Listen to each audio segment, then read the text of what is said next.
acknowledge and pay respect to the traditional owners of the land on which we meet, the Gadigal people of the Eora Nation, as upon their ancestral lands the University of Sydney is built. May we also pay respect to knowledge embedded forever within the Aboriginal custodianship of the country. Thank you so much for being here today, and especially at this hour. It's almost 4 o'clock. It's been a long last 3 days, and thank you for being here. Thanks for everyone who's travelled here from all over the world, from Greece, from America, from England, and from all over this country. I mean, it's a great honour to have everyone here and to have the opportunity to speak among such great and fine people who have so much to give. And one more thank you to Emmanuel. Without you, this would not be possible. Without this man's hard work and effort for 37 years, we will not be here today and continuing this. So a round of applause for Emmanuel. But also to Jim, Christine, Martina, Tasha, who's not here, Russell. Again, all this is not possible without these people that have fought for so long and dedicated time and effort and support to their loved ones to be here. Because this is not easy. This is hard work. This is time and effort, sleepless nights. And very expensive. Very expensive also. We don't make any money out of this. We put money into it, and we don't expect anything out of it either. We're just continuing what we need to do, which is our purpose here. So, so thanks everyone. I want to get straight into this. I've chosen to hold this workshop on the economy, given my background. I'm a mathematician, I am an analyst, and I work for a big insurance company in Australia. My role every day is to pretty much analyse business, to understand how it operates, where it goes wrong, how do we perform against key performance indicators. Now, fortunately enough, with my background being Greek, and also what I've been exposed to over many years of history and philosophy, I've gained an understanding in regards to how we break down things and get cause and effect. So this brings us to the Parthenon. The Parthenon is a testament to the holistic business model, something that we have had a lot of focus on in recent times. Reason being, the global economic crisis. So 2008 was when we all realised we were in a lot of trouble financially. People lost their jobs, people were left homeless. We saw cities just empty overnight. And people were, well, how did this happen? What happened? Why did this happen to us? People were baffled. So there was a lot of research done, analysis, paralysis, research, continuous research into why. And what they found is that our business models were not sustainable. We were constantly chasing one number, profit, growth, profit. And we came to the understanding that that's not really how it works. That's not how it has to work. It's never going to work that way. We need to be sustainable. So, going back in time, we look at Pericles. Pericles had a really good understanding of a sustainable business model. And this is how he built the Parthenon. The Parthenon, hence, is a testament to this, and this is why we're looking at it. Just want to make a point here. We spoke about activism, and we spoke about what are we going to do about this, and this is what we're going to do about this. We're going to try and decode the past. We're going to understand how the Parthenon is relevant today, how the ancient Greek ideas are relevant today, the fact that natural philosophy gives us the answers to much of life's questions. And this is how we're going to push this campaign forward. But let's focus on Pericles now. So, as I mentioned, he had a really good understanding of how to build a sustainable business model. And this is where we have a lot of learnings. He focused on people, he created a common goal, he created individual purpose, and he guided all this through authentic leadership. So let's focus on people. As I mentioned before, today we have a focus on a sustainable business model. And people are decoding everything and trying to understand, well, how do we get there and what do we do? And it goes back to people. If you don't understand people, you don't understand business. It's as simple as that. I'm sure most of you have businesses or have worked in a business. That's how we make money, that's how we buy our clothes, our food, etc. It's commerce. It's basic stuff that we need to survive. So if you don't understand people, if you don't understand your customers or your employees, how can you be successful? You can't. You can't sell something to someone who doesn't need something. So that's imperative to our success. So Pericles knew that. And in order for the Parthenon to manifest from a vision to a reality, he had to harness the power of people. How did he do that? He created employment. The Parthenon and all the works in Athens at the time were focused on generating employment so the city could decorate itself and sustain itself from its own resources. So, that's how he did that. He got people on board by that. He inspired them that we're working towards something. Now, it's only one thing. It's only one thing just to say we're going to focus on something or we're going to give you what you need. It's also about giving people credit for what they've done, understanding their contribution. And this is what Pericles did. He really understood that in order for this to really be a reality, he needed people to obtain credit for what they had contributed. So, the next thing that's part of focusing on people and everything else is celebrating their successes. I'll give you an example of what happened and why this was so important to the people of Athens. The opposition leader at the time, to Pericles, said to him, "I don't agree with how much money you're spending. You're spending all our funds on these buildings. What for?" And then so he said, "It's okay." Pericles said, "That's all right. Don't worry about that. I'll pay for everything, but my name will go on the finished product." To this, the thing stood up and said, no, don't worry about that. You spend as much as you like as long as our names go on the finished product. This is an example of how important it is to allow people to contribute. And we see this in today's business. If your team, your business teams are not engaged, there must be something going on. If they're not being recognised for their hard work or appreciated or celebrated, they're not going to give you their all. This is why the Parthenon is so great, because people poured their creativity and inspiration into the building of this temple, into the sculptures. Was it Rose that mentioned before about the sculptures, that the actual name in Greek, agolma, means to be alive. It actually means to be alive. It doesn't mean that it's a copy. So these people poured their heart and soul into something. And this is the kind of business that you want. This is the kind of people that you want working for you, the ones that are going to give you their all. But how is that going to happen? It starts with you. So, Pericles did establish the common goal, and that was that future ages will wonder at us as the present age wonders at us now. And isn't that the truth? We're doing that today. We've been doing it for the past few days.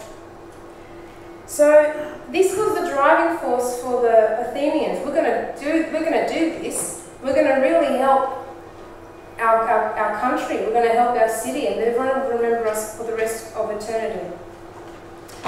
So we mentioned that he's established the common goal of employment, decoration of Athens, and everlasting glory of Athenian citizens. But that's not enough. We can't just talk about visions and ideas and how we're going to get there. We've got to talk about individual purpose. We've got to talk about it at each individual level, and this is where we come back to activism that we were speaking about earlier. We've got to do our part. We've got to say, okay, well, I'm dedicated, this is what I'm going to do. I'm good at talking, you're good at writing, he's good at taking videos, etc. And we all just do our part. So he established that individual purpose for each individual. And this is how he did it. He focused on the strong, not the wrong. So he took the strengths of people, he understood what they were really good at, and then he said, okay, well, you're in charge of that department. He had people to build the Parthenon. We're not just talking about people who just sculpted and built. We needed people that could pull draft animals, who could make ropes, who could be carpenters, stonemasons, painters, etc. It's a big job, and this was the genius of Pericles. I need people to do every single role, but now I need to organise them. And that's how he did it. He got the best of the best to do the job, and underneath all those people, he employed unskilled workers. That way, each person in the city had employment. So I've got a quote there from Plutarch. Each individual craft, like a general with an army under his separate command, had its own corps of unskilled labourers at its disposal, and these worked in a subordinate capacity, as an instrument obeys the hand or the body the soul. And so through these various demands, the city's prosperity was extended far and wide and shared among every age and condition in Athens. And we can see how that's applicable to today's business. You don't want people just doing every single job and doing it half. As we say in Greek, he says well, yes, you just leave it halfway. You want someone who's going to take it on and is going to complete it. And you do that by giving people what they love. Manuel mentioned yesterday about love and respect. It's the only way that we're going to work together. If you love what you do, you'll give it your all and you'll be good at it. And you'll inspire others along the way. And this is how we get engaged teams, this is how businesses flourish. You don't hire people because they can do a job, you hire people because they love what they do. But, okay, this is all well and good, but there's one thing that is imperative to the success of business, and we see that in the Parthenon, that is leadership. We have something that we speak about today, which is called emotional intelligence. That's something that has been coined, it's a phrase coined in the 21st century, which was coined by Daniel Goleman, and there's been lots of articles written about this. It's always been taught in leadership courses and pretty much business schools around what are the 5 tenets of leadership, and that's basically emotional intelligence, which is broken down into self-awareness, self-regulation, motivation, empathy, and social skill. This is nothing more than the ancient natural philosophy that was taught by philosophers thousands of years ago. But now it's in this language, and we're in this today's age. And again, this is how we're going to spread the message. We're going to take what was old and how it's applicable today, and it's still relevant today. So, Pericles really did understand himself. He had been trained very well from a young age. He had been taught a lot about philosophy, and he did understand himself. He was very self-aware. So self-awareness is really the ability to understand yourself, to know your weaknesses and your strengths, and to understand how far your shadow is cast. If you're stressed, for example, your team members know it, the people around you know it, your energy emanates and it goes around. That has an impact on productivity and efficiency. This is why it's really important to be very self-aware and understand who you are. Pericles knew this. Self-regulation, that's pretty much the ability to suspend acting and think first. Obviously, Pericles did that, and you can see that. Motivation. Motivation is a passion to work for a reason that goes beyond money and status. Pericles did not increase his inheritance by a single drachma by the end of his death. He was very good at managing his own personal finances, and so he didn't feel that he had a need just to make money. His passion was for the improvement of humanity, for the improvement of the Athenian society, and for the legacy that he would leave behind. Empathy. Empathy is a skill in treating people according to their emotional reactions. There's something that the Greeks taught, which was rhetoric. Now, that's the ability to harness people's energies, know when they're feeling fearful, knowing when they're feeling inspired, and use those energies, channel those energies to get what you want out of people. I'm not saying about using them, we're saying about getting someone in the least possible damaging way. So we're trying to get somewhere in an efficient way that's harnessing people's positive energy. And social skill. Pericles was very good at this. He knew how to speak with people, he knew when to leave a party, he knew how to act in public. And that really is a friendliness with a purpose. We're not talking about going to drinks after work and just, chilling out and just talking. We're talking about being friendly, being kind, but you've got a reason for that. It's not just for the sake of it. So, Pericles was an authentic leader. He really was. And this is why the Parthenon is still standing today. This is why he was able to get everyone inspired. This is why we're still looking at it. And this is another example of how we can continue the cause for the return of Parthenon sculptures. And look, while I've got you on the topic of the economy, and I don't want to talk too long, I just want to let's just think about what's going on in Greece right now. We don't have to really think about that much, we already know, right? And I would like to tell you a tale of two horses.